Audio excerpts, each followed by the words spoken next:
Banit. Oh, wala. Banit lang. Kasi busog na. Mayroon pa. Ha? Di ba magpalit ng grapes? Oo nga. Unsa na siya? Chick. Pusit. Pusit na siya. Ayan guys, oh, pusit. Pusit yan. Patay 100 ma'am. Patay 150 na 200. Di na, busog na kami. Nakakain na kami doon. Sarap siya ma'am.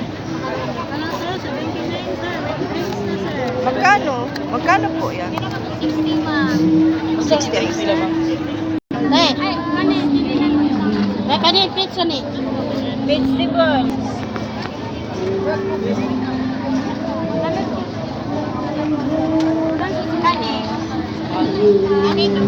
Wow, sarap. Sarap